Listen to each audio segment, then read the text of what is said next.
Assalamualaikum warahmatullahi wabarakatuh. Selamat siang. Wah, ya siang beneran ya. Oh, anak sepol lur. Nah, langitnya biru ya. Kemarin diperkirakan hujan tapi ya kok ndak hujan. Nah, yes, walaupun panas-panasan hari ini Bang Heri selalu ngasih sesuatu buat kawan semuanya. Ya untuk itu simak baik ya.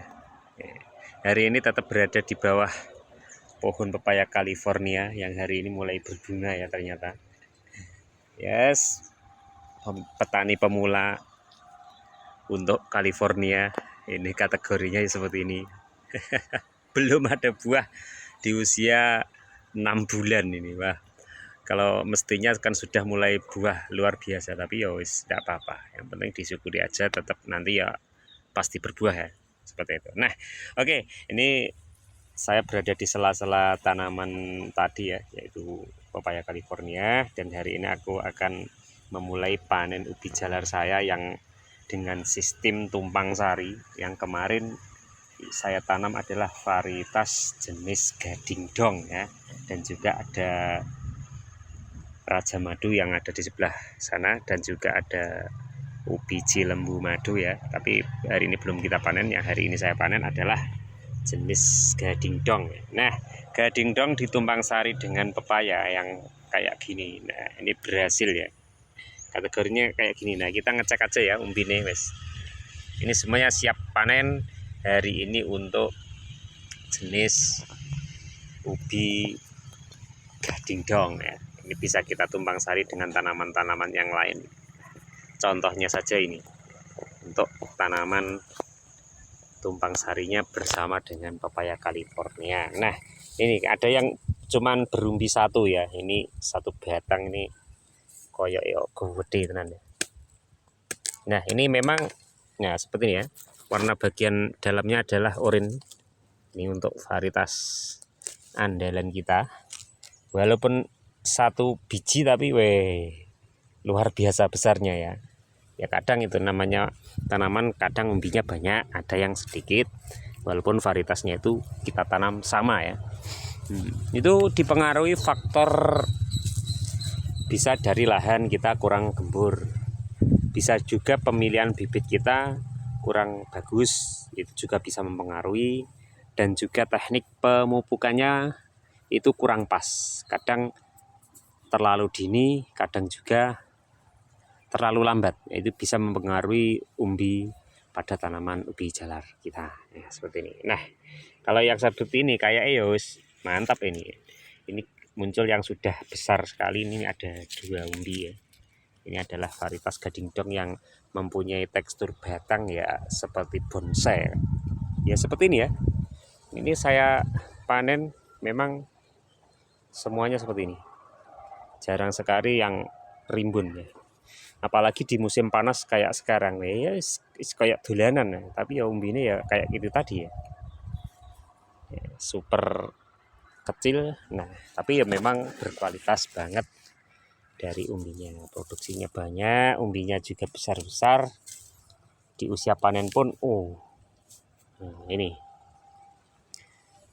ya, identik dengan bunder atau bulat ya, kalau lahan kita itu tidak maksimal pembentukannya dari awal ya, atau kurang tinggi bedengan, itu bisa mempengaruhi model dari ubi jalar kita ya. Karena memang untuk gading dong itu kalau kita bikinnya bedengan itu kurang tinggi, identik dengan agak bulat ya, walaupun besar. Tetapi kalau kita membuat bedengan itu tinggi terus gembur, otomatis umbinya pasti akan panjang. Itu pasti terjadi pada tanaman ubi jalar, apalagi jenis-jenis yang mempunyai tekstur panjang seperti pelangi madu. Di sini kalau lahan kita itu bagus, tinggi bedengan, itu umbinya pasti akan panjang juga. Nah, ini juga panjang seperti ini. Adalah gading dong yang sudah siap kita eksekusi panen hari ini ya. Di usianya 3 bulan, lebihnya 5 hari kalau nggak salah seperti itu. Nah, umbinya ya wis gede-gede siap jual, walaupun batang daunnya ya cuma ya minim sekali ya. Nah seperti ini sih, ukuran besar juga ada ya, muncul pokoknya komplit ya. Walaupun di musim-musim kayak gini lahan kita ditumpang sari dengan tanaman pepaya, ini masih bisa kita panen ubi jalar dengan kualitas yang bagus. Yang penting kita merawat itu dengan hati ya, dengan jangan asal-asalan ya. Kita harus selalu kontrol tentang sirkulasi air kalau ada air. Tapi kalau di sini kalau dicarikan air ya nggak ada ya. Karena musim kemarau lahan kita jauh dari perairan, jadi tidak memungkinkan, hanya mengandalkan ini ya, air hujan. Nah ini karena sangat keras sekali, sampai kayak gini, gila, tanpa adanya peralatan yang memadai panen kita pun sangat kesulitan ya. Nah bungkane wis koyo ini lho geludak. Nah ini umbine wis layak jual ya, ini besar-besar juga walaupun batangnya cuma segini ya. Kemarin juga ada yang nanya, Bang, apakah batangnya dipotong ya, kok cuma segitu tapi umbinya sudah besar ya. Ya seperti ini, saya review aja kalau gitu ya. Nah ini batangnya cuma segini ya, tanpa adanya potongan sama sekali ya. Nah ambil dari bagian bawah. Ini keunggulan dari produk-produk kita yang selalu kita kembangkan, yang mempunyai postur tanaman batang daun itu sangat sedikit, itu adalah salah satunya adalah jenis gading dong. Kemudian ada juga pelangi madu. Kemudian ada yang satunya yaitu gemoy satu ya, yang kulitnya mirip biji lembu madu. Itu juga minim sekali batang dan daun. Tapi untuk kualitas umbinya yes, bisa diacungi jempol, bagus, tidak memakan tempat, dan kualitas rasa pun manis banget ya. Nah sudah banyak yang membuktikan bahwasanya jenis-jenis yang kita produksi di sini itu juga dapat dikembangkan di tempat lain dengan kualitas rasa yang hampir sama ya.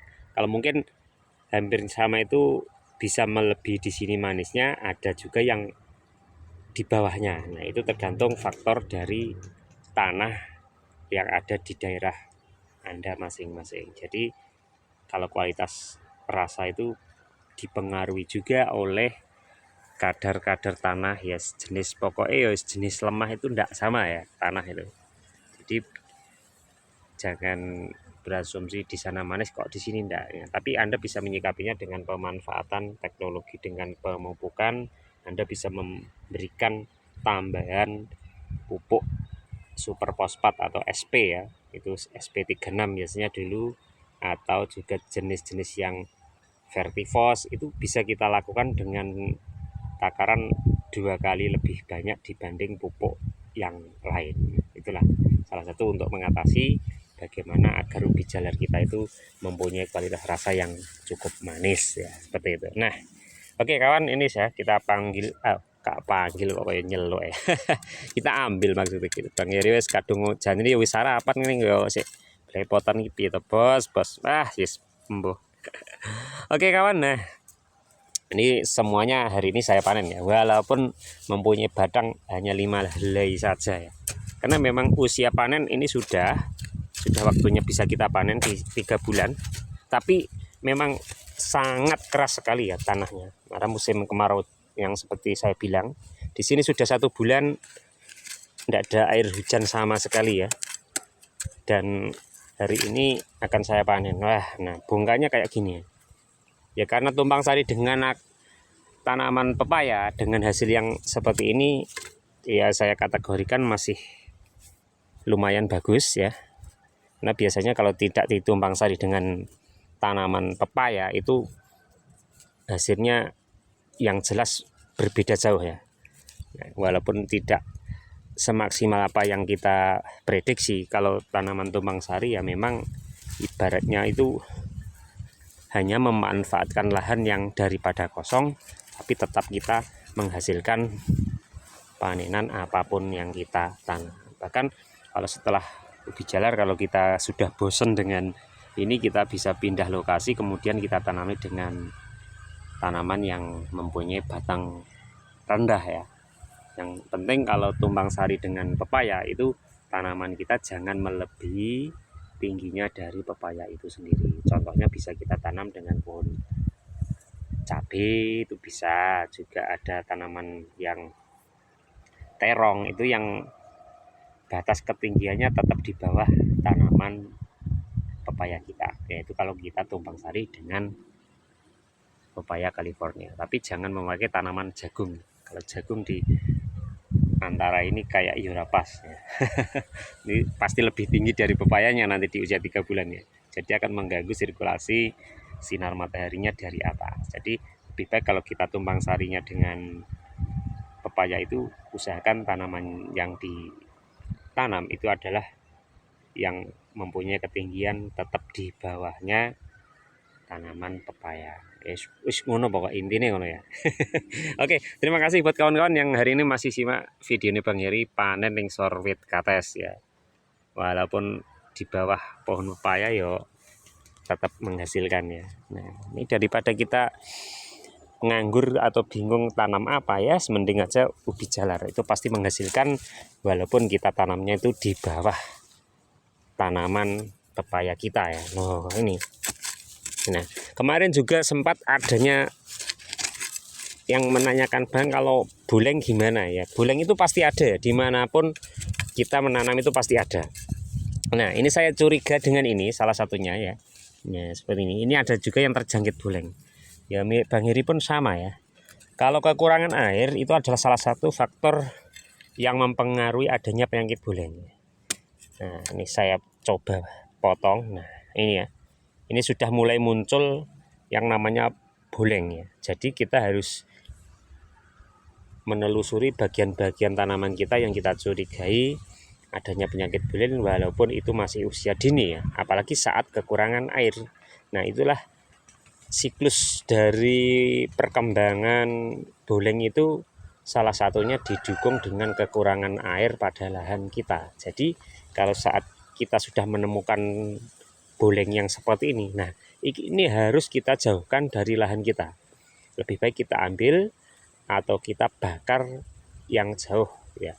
Kalau sekitar beberapa meter dari lahan kita itu bisa kita langsung bakar aja biar kepompong ulat-ulatnya itu enggak akan berkembang di lahan kita ya, seperti itu. Nah, intinya yang jelas kita bisa memanfaatkan api ya sebagai sarana membunuh penyakit ini ya. Nah, kenapa kok harus dibunuh? Ya itu tadi karena dibiarkan di ibaratnya ini ditaruh saja itu tetap akan berkembang ya.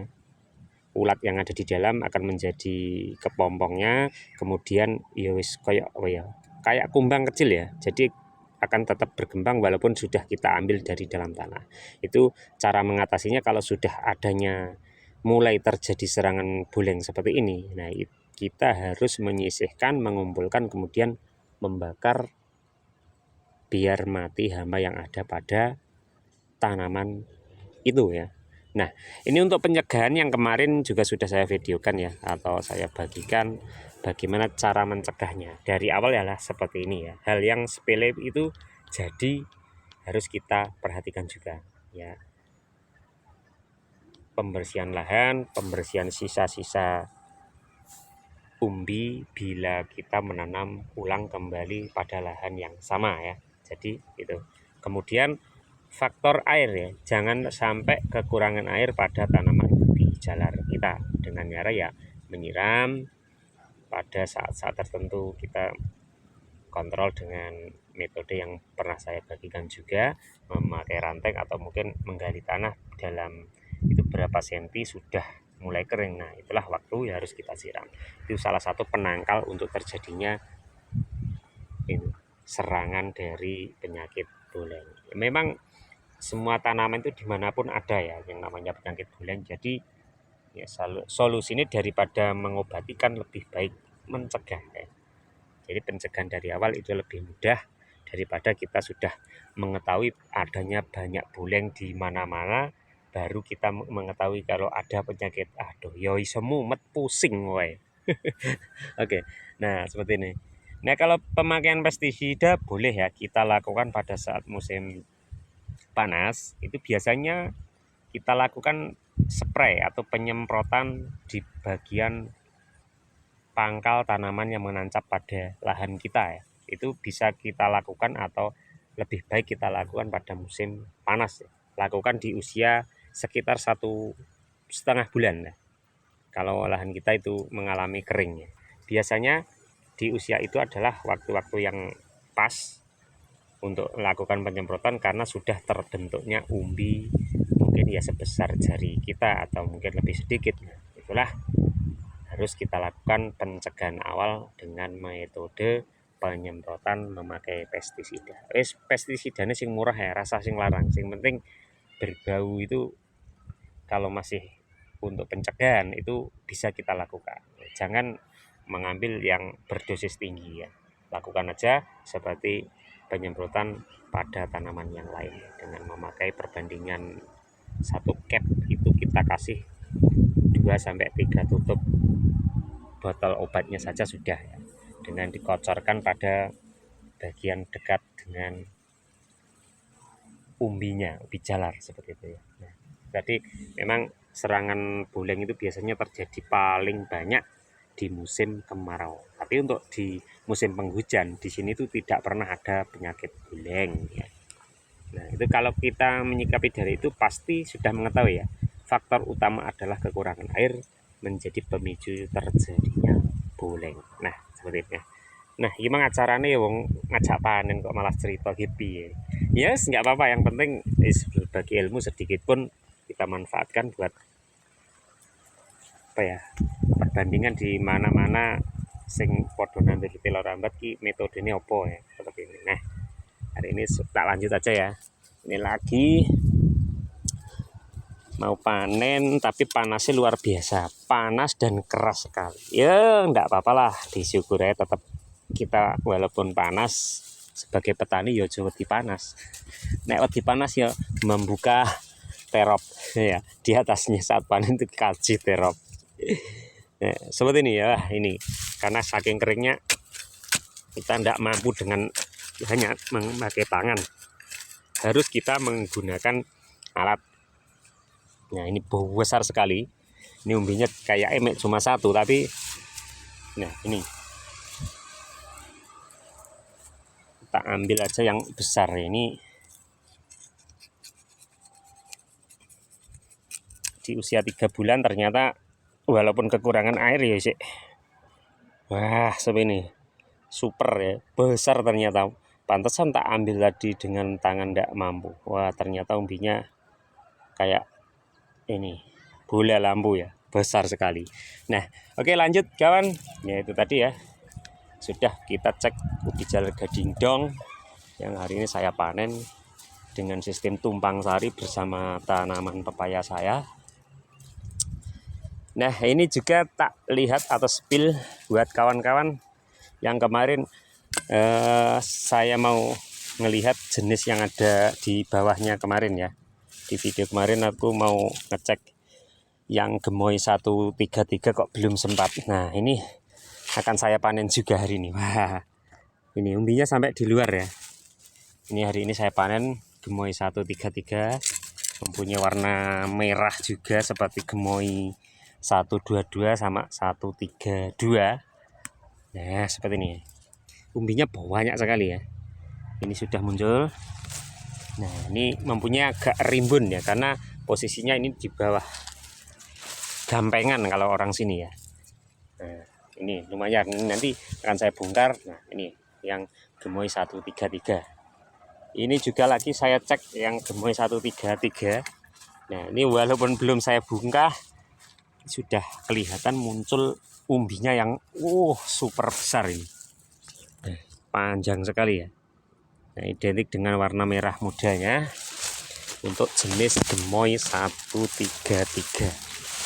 Nah, ini dibanding gemoy yang lain, gemoy 133 ini mempunyai batang lebih rimbun ya.